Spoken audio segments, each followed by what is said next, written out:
Vous n'arrivez pas à décrocher de votre série préférée? Bonjour, c'est Bertrand, votre coach web. Bienvenue dans ce nouvel épisode de La Vie Créative, épisode 556. J'espère que vous avez la forme, la patate, l'énergie, que tout va bien pour vous et que vous avez envie de raconter des histoires. Eh ben oui, parce que le monde dans lequel nous vivons est fait d'histoires, des petites histoires, des grandes histoires, mais regardez les contenus que vous consommez, ce sont toujours des histoires. Et si vous voulez devenir un créateur de contenu, si vous voulez vous exprimer sur internet, si vous voulez construire votre marque personnelle, si vous voulez vendre des produits, si vous voulez écrire un livre ou je ne sais quoi, il faut savoir raconter des histoires. Et aujourd'hui, je vais donc vous parler de comment on peut essayer de trouver des moyens de raconter une histoire.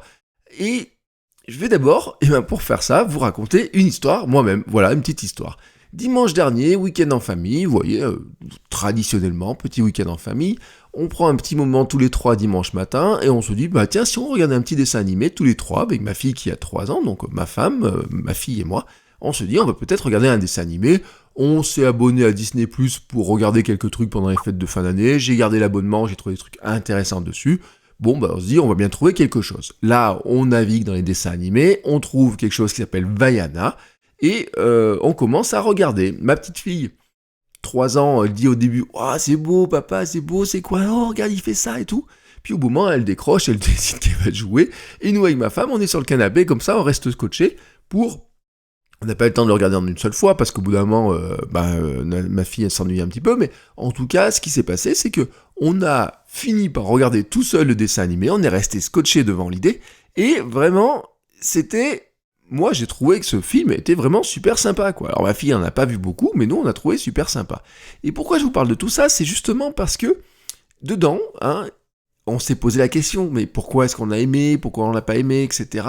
Et en fait, c'est vraiment quelque chose qui est important, c'est que, quand vous trouvez un contenu sur internet qui vous scotche, vous avez envie de savoir ce qui se passe. Ça peut être un épisode de podcast, ça peut être une vidéo, ça peut être un article de blog, mais en tout cas, vous avez envie de savoir ce qui se passe, vous voulez pas décrocher. Vous avez peut-être vécu ce truc-là, que vous êtes dans la voiture, vous écoutez une émission de radio ou un podcast, et puis vous arrivez, alors je sais pas, vous partez au boulot comme ça, tac tac, vous êtes dans la voiture, vous partez au boulot, et puis ça, vous écoutez, et puis vous arrivez au boulot, et puis vous trouvez, vous dites, oh mince, attends, il me reste 3 minutes à écouter, je voudrais bien savoir la fin. Alors qu'est-ce que vous faites? Vous restez dans la voiture, vous attendez la fin, vous dites, ouais, je veux vraiment savoir la fin, etc. Et ben c'est ça que je vous souhaite en tant que créateur de contenu, c'est d'arriver à avoir ce type de contenu pour lesquels les gens, vraiment, vont dire, bon, tant pis, je vais arriver un petit peu, 2-3 minutes plus tard, etc. Mais je veux vraiment savoir la fin. Je peux pas attendre ce soir pour savoir la fin, pour reprendre quoi que ce soit. Ça arrive. J'ai reçu un commentaire il y a pas longtemps sur quelqu'un qui a vécu ça, par exemple en écoutant Kilomètre 42. Et donc, la question c'est de se dire, mais comment on fait pour trouver ces histoires-là qui vont parler à notre audience et comment on fait pour leur raconter?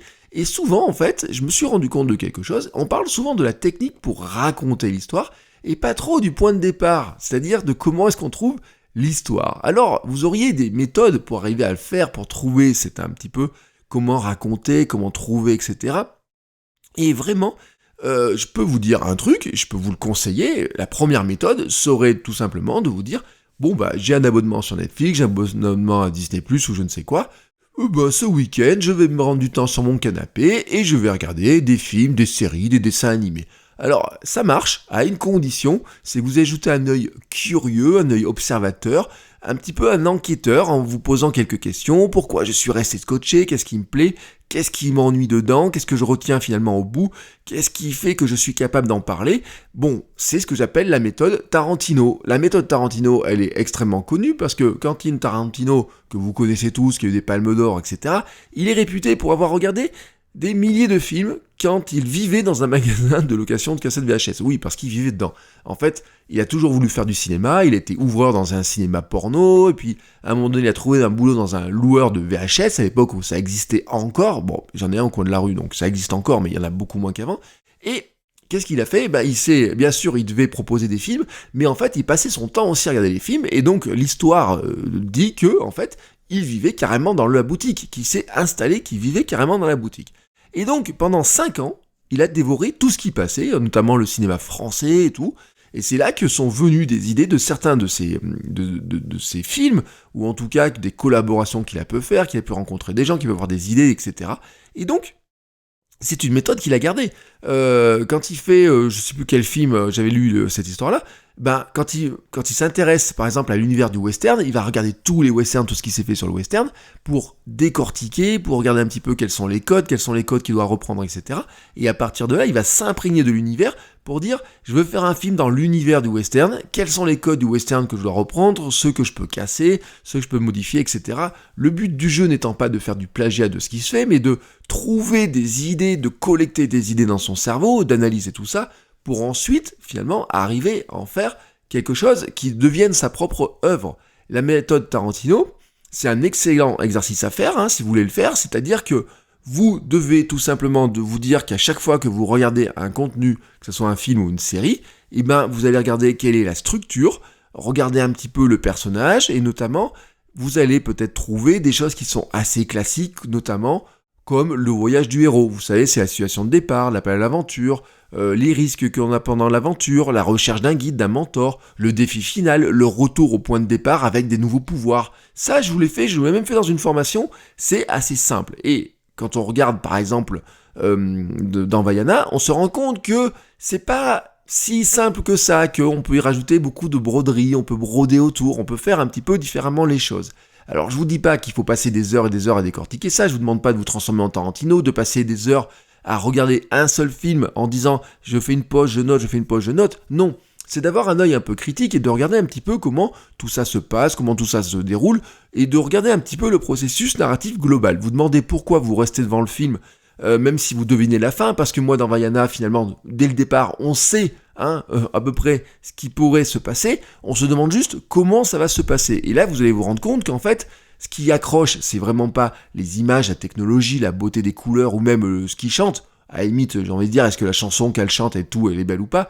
Non, c'est l'histoire, la manière de la raconter. Et dans Vaiana, c'est très marquant, parce que par exemple, il y a la tension tout au long des événements. On se demande, depuis le début, pourquoi, qu'est-ce qui se passe à ce moment-là, il y a la mer, etc., qu'est-ce qui se passe? Et on se demande, par exemple, il y a un personnage, alors si vous avez vu le film, et si je vous parle du coq, pourquoi Vaiana a le coq le plus débile, et on se demande pendant presque 1h30, finalement, quel est le rôle que va jouer ce coq dans l'histoire, et à quoi il va servir dans cette histoire-là.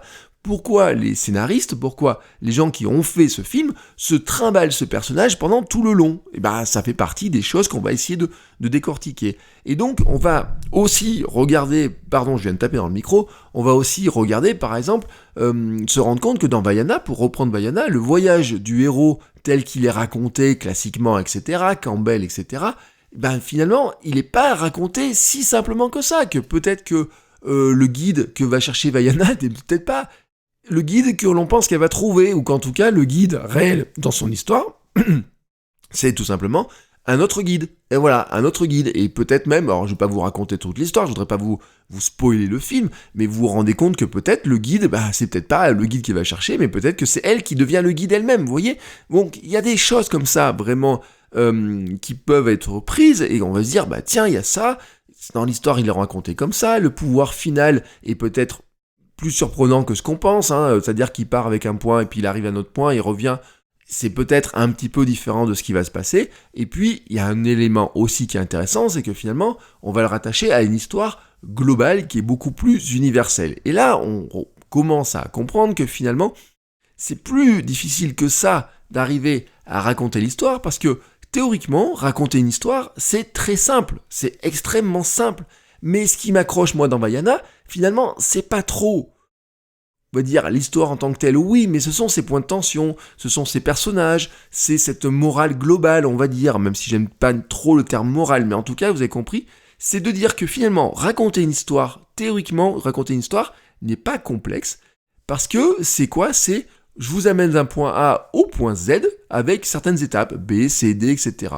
Et tous les contenus que vous consommez sont tous ceux qui vous accrochent sont tous faits avec des histoires, mais tous les contenus que vous consommez sont des histoires, d'un point A à un point Z. Et il n'y a pas besoin d'aller chez Disney, vous allez chez Pixar, vous allez chez n'importe qui, ils vont vous raconter la même chose. Chez Pixar, par exemple, le credo de John Lasseter, qui est le directeur artistique, c'était de dire « ce n'est pas la technologie qui divertit le public, ni aucun médium en particulier, c'est ce que vous en faites qui compte. » Et chez Pixar, nous sommes avant tout attachés à l'histoire, raconter une belle histoire avec des personnages solide.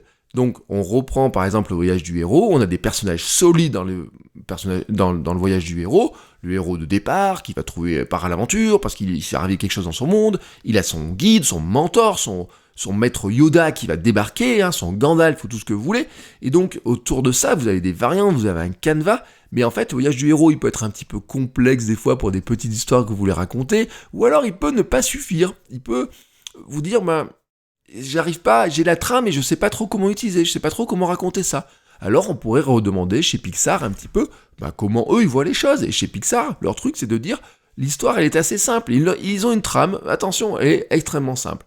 Il était une fois, vous remplissez, chaque jour, tac tac tac, un jour il se passe ça, à cause de cela il se passe ça, à cause de cela il se passe ça, jusqu'à ce que finalement il se passe ça.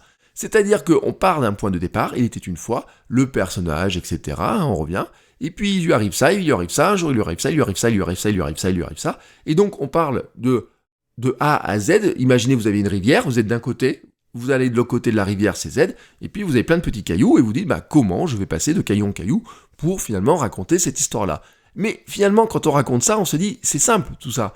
Mais c'est quoi l'histoire que je dois raconter ? Car ce qui est complexe en fait, c'est de trouver la bonne histoire à raconter, le bon point de départ, en tout cas ce que vous avez vraiment envie de raconter, et pas juste de l'écrire. Parce que le point de problème, c'est pas trop la mécanique de l'écriture, le problème, c'est le point de départ, de quoi on va parler. Parce que c'est là où il y a un piège. C'est que souvent on veut parler d'un sujet, on veut démontrer quelque chose sur un sujet, on a envie de parler d'un sujet en particulier, et on va chercher l'histoire qui colle à ce sujet. On se dit, je voudrais parler de ce sujet-là, de cette thématique, quelle est l'histoire que je peux raconter autour de ça ? Et là, souvent, en fait, ça nous amène sur des histoires un petit peu bancales. On va essayer de rattacher un événement personnel que l'on a vécu à cette thématique, et on va essayer de faire tirer un petit peu, vous savez, un peu les plans sur la comète, comme on dit, on va essayer de tirer un peu ça, si je tire un peu ça et tout. Et donc, finalement, on a envie de dire un truc, mais l'histoire ne le permet pas vraiment, l'histoire que l'on a vécue ou l'histoire que la personne a vécue ne le permet pas vraiment, l'histoire que l'entreprise a vécue ne le permet pas vraiment, et donc c'est un peu bancal, et donc finalement ça accroche pas les gens, c'est pas bon quoi, il y a un truc qui colle pas, et donc ça ne marche pas. Donc qu'est-ce qu'on va faire de regarder ? Finalement, c'est de se dire que l'histoire qu'on a envie de raconter, c'est peut-être pas elle qui est mauvaise, c'est peut-être que l'histoire, elle permettrait de raconter quelque chose d'autre, de dire autre chose. Et chez Pixar, notamment, les auteurs se rendent compte que le thème global, souvent, il n'apparaît clairement que quand ils ont raconté la trame de l'histoire. C'est-à-dire qu'en fait, ils partent des personnages de l'histoire, etc. Et puis la trame globale leur permet finalement de se rendre compte qu'il y a une grande thématique globale autour, on va dire une grande morale de l'histoire, une grande leçon, etc. Et que une fois qu'ils ont découvert ça, ils vont pouvoir réécrire l'histoire en ayant cette idée-là au final. Donc ils arrivent à remonter et puis à re-raconter en disant finalement on se rend compte que notre thématique c'était ça, mais que finalement le sujet précis de quoi on va parler, la grande idée que l'on veut défendre, finalement une fois qu'on a raconté ça c'est plutôt ça, et comment on va enrichir l'histoire, comment on va la modifier pour arriver vraiment à ça. Mais le problème c'est que faut trouver une histoire et ce n'est pas si simple, par où on commence. Et chez Pixar, je le redis, le point de départ c'est un sujet qui est assez large au départ, un personnage ou des personnages qui sont forts, une fin et des obstacles. Attention, il n'y a rien de compliqué. Mais finalement, le truc de se dire, c'est comment on fait pour trouver une thématique, quel est le point de départ et comment on pourrait la trouver. Là, je voudrais vous donner quelques astuces et quelques conseils, un petit processus pour essayer de déterminer l'histoire à raconter. Quelques questions que l'on peut se poser qui vont nous aider tout simplement à creuser ce sujet-là. Je vous mettrai bien sûr des explications plus complémentaires en note de l'épisode. Vous savez que vous faites votrecoachweb.com/556, vous tombez sur l'épisode, sur ce numéro, sur cet épisode précis, vous allez tomber avec les notes de l'épisode, etc.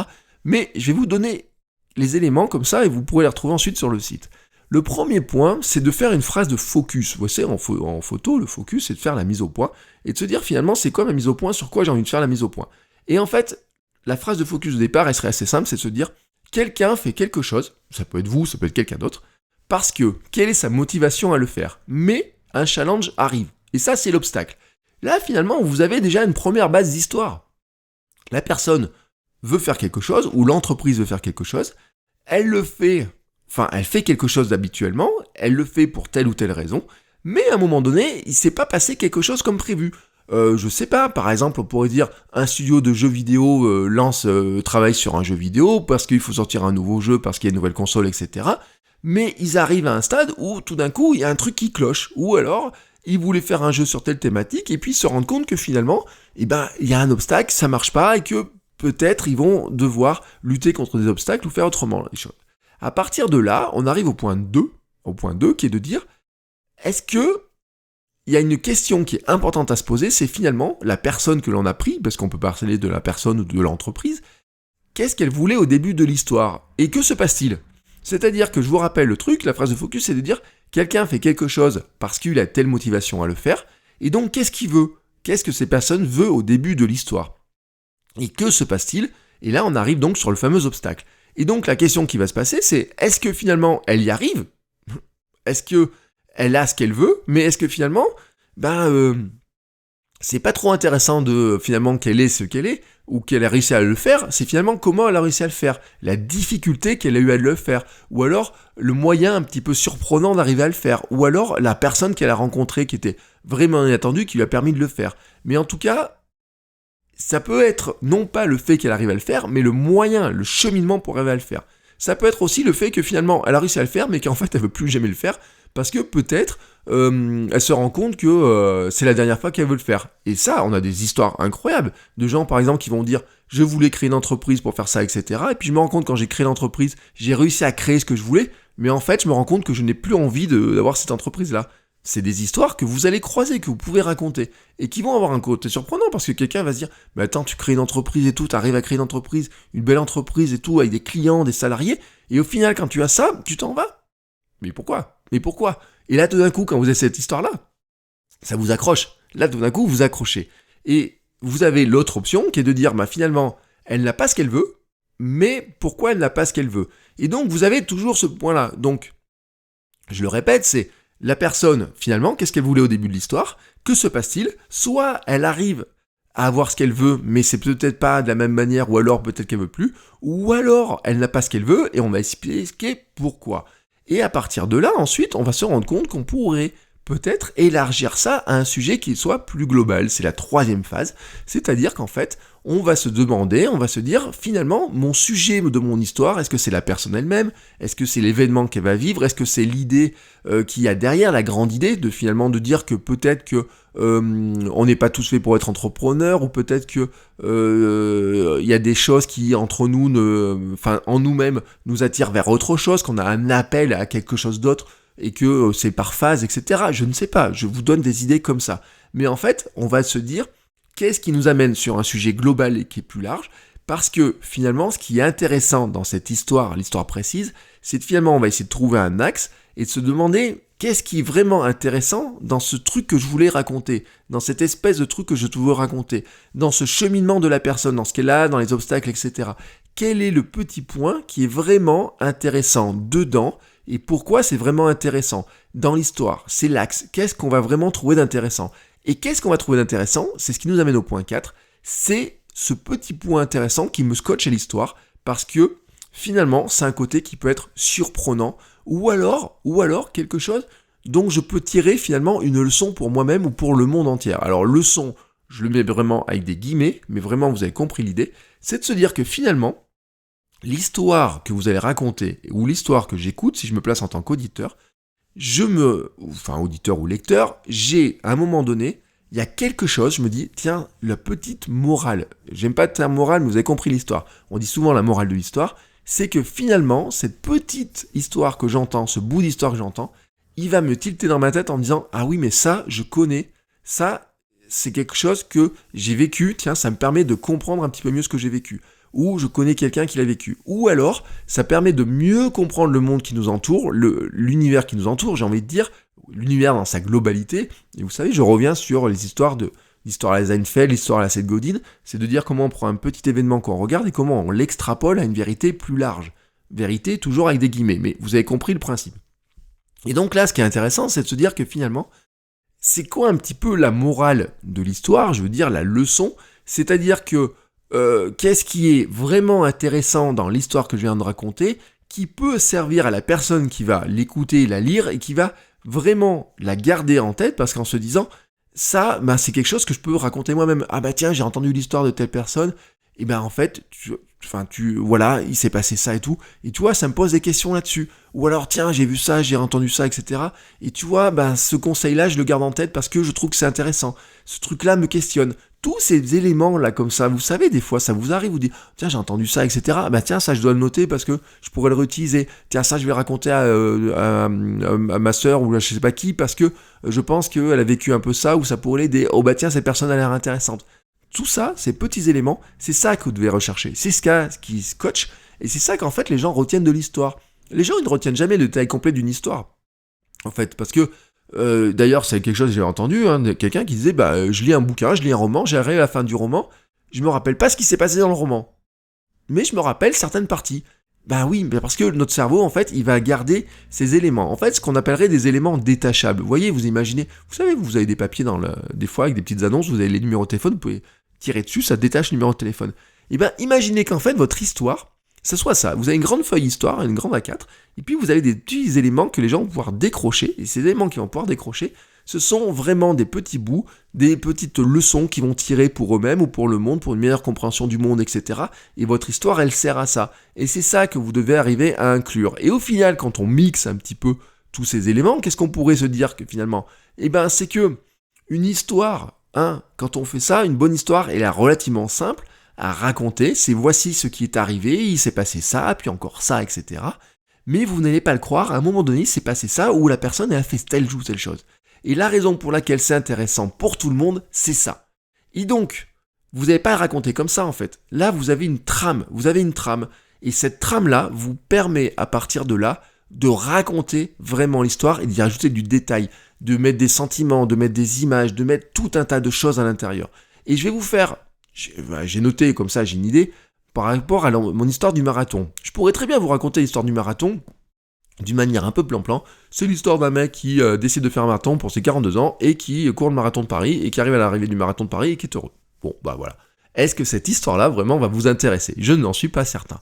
Maintenant, voici comment on pourrait raconter l'histoire par rapport à ce que je viens de vous dire. J'ai commencé à courir pour me sentir mieux parce que j'étais un gros hamster obèse, etc. Je faisais 5 kilos, j'ai décidé de changer d'alimentation et je me suis mis à courir. Bon, j'ai trouvé ça cool, puis j'ai fait une course et puis une autre, etc. Et un jour, j'ai décidé que j'allais devenir marathonien pour mes 42 ans. Bon, un peu couillon, j'ai annoncé ça sur YouTube et à tout le monde, sur Twitter, etc. Ce qui fait que les gens m'attendaient au détour, et donc, je me suis dit, il faut vraiment que je me lance dedans.